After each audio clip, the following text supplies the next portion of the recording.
What's up, guys? James Carter TV here to recap the Tennessee Titans game against the Tampa Bay Buccaneers. This is coming from a Tennessee Titans fan, and usually I'm very objective and unbiased during these videos, but this video is going to be a little bit different, so just get used to that and know that every week I do Titans videos and I will overreact a little bit. Just get used to it, and then later on in the video I will recap the games I haven't recapped yet very quickly, just quick points on what I thought about the rest of the games that I didn't talk about in my Broncos and Ravens video, which you should go watch.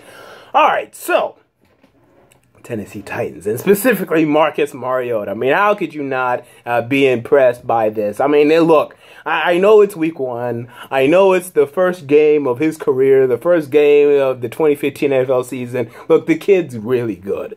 I'm not going to say great, but I'm really close. I mean, 4 touchdowns, perfect passer rating. I mean, what more could you ask? Now, it was Alex Smithian in terms of he only threw 16 passes and 206 yards or something like that. But, man, I mean, look, the Tennessee Titans have found their quarterback. And I know this is very similar to RG3. RG3 had a great game, and then what happened there? And okay. But, man, look, what I saw today, I have not seen from this team in quite a while. And welcome to the era of unbridled optimism from me and from Titans fans in general. And as for the Tampa Bay Buccaneers, calm down. Because even though you lost this game, even though Jameis Winston struggled, I thought he had a pretty good game. In terms of, you saw good throws from Jameis Winston. You saw throws that you say, yeah, that's Jameis Winston. And you saw throws where I'm like, yeah, that's Jameis Winston, where he threw interceptions, but I'm telling you, once he learns, he just has to learn. This is a smart guy. He will work hard. He will learn. You got to trust me on this. He was my #1 prospect. I'll tell you right now, I had Jameis Winston above Marcus Mariota, and I still believe that when it's all said and done, Jameis Winston is going to be better than Marcus Mariota. And I'm a Tennessee Titans fan because the thing with Jameis Winston, he just needs time. This is someone that needs time. When people say, oh, blame Gabbard, like we've said this with so many quarterbacks, oh, they need time. This is legit. Because with Jameis Winston, he has the ability. He has the talent. He just needs to learn the shit he could get away with in college. He can't get away with here in terms of fitting balls into impossible windows, lacking the respect for the defense for NFL linebackers. He needs to learn that here, and he will. I really believe he will, and I believe when it's all said and done, he'll be a really good quarterback for the Tampa Bay Buccaneers.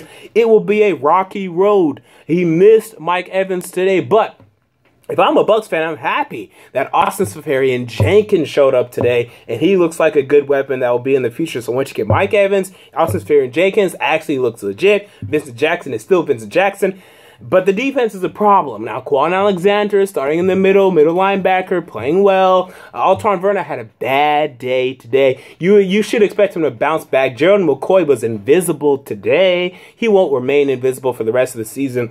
Defense is an issue. Offensive line is an issue. But Jameis Winston is fine. Guys, trust me, this guy, I'm not sure. I still think he's going to be better. I'm not going to bet on that. He'll fine. He's fine. Like, people, just because we don't need, there's not a rule like by God or whatever that one of these men have to be good and one of them has to suck. They could both be good, and I think that's ultimately what will be the story here. So next week the Titans go and they face Cleveland in Cleveland, and with this new Cleveland that I'm seeing today, I think they're gonna win that game. Johnny Manziel appears to be starting because Josh McCown got injured. That's a shame, but hey, and they looked like they looked bad against New York Jets, who are not a good team. I don't care how they look today. They're not a good team. In fact, they did everything they could during the first half to lose that game. But Cleveland just literally gave the game away, like Deshaun Gibson giving the ball to Brandon Marshall after taking it in the first place. So very odd in that retrospect. And then next week, the Tampa Bay Buccaneers go up against the New Orleans Saints in New Orleans. Yeesh. You guys, I think that's another loss for you. But overall, though, you're fine. Just calm down. It'll be okay. Trust me on that. Now, the games I was unable to talk about in my Broncos and Ravens video. Chargers. Chargers at home beat the Detroit Lions. This is big. I really think this is big. I thought the Lions were going to win this game. I thought the Lions were the better team, but the Chargers appeared that they were going to lose the game down 21-3. Roared back, and specifically Keenan Allen appears to be playing at a high level, and this is big for the San Diego Chargers. If he's playing a high level, Phillip Rivers is connecting with him. Chargers are a playoff team, and they are a playoff team. They beat a playoff caliber team today. Look out, Denver Broncos. I said this in my Broncos Ravens video. If the Chargers and Chiefs keep playing like this, look out, Denver Broncos. Wow. All right, Miami Dolphins. I mean, they won, but what an underwhelming game. Now, sometimes teams have this game. The Patriots have this kind of game a lot.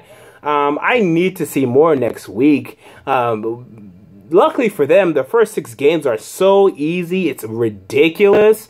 But I need to see more next week before I jump on the bandwagon. I guess I already have. I have been going 10-6, making the playoffs, but very underwhelming. This is the Patriots division. Forget about it. The Patriots are winning the AFC East. Again, Raiders and Jaguar fans, I'm sorry, but you're still the Raiders and you're still the Jaguars. You're picking top 5 next year, or at least top 7, top 8.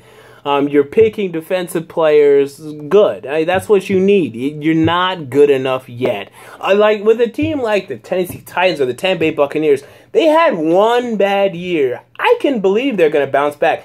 The Jaguars, you've been bad for so long. Your team is so bad. You're not going to just, we're winning games. No, it's going to take a while. You guys do not have talent, especially today. You didn't have your 2 best players in Julius Thomas and Cedric March. You're not going to win the game.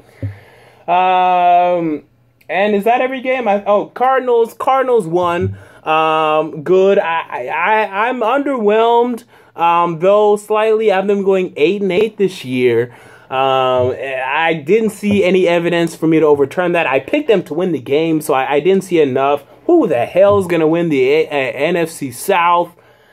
I don't know about that, but whatever. Okay, Chiefs go to Houston and beat Houston. I had to tell you.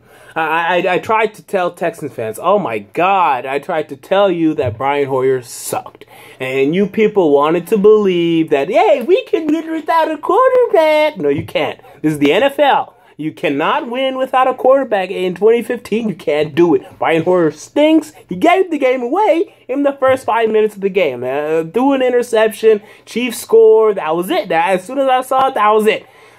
He's bad. When you're replacing, oh my God, this is week 1, and you're replacing your quarterback for bad play in week 1, that means they're going to be playing hopscotch and switcheroo with these 2 quarterbacks for the rest of the season.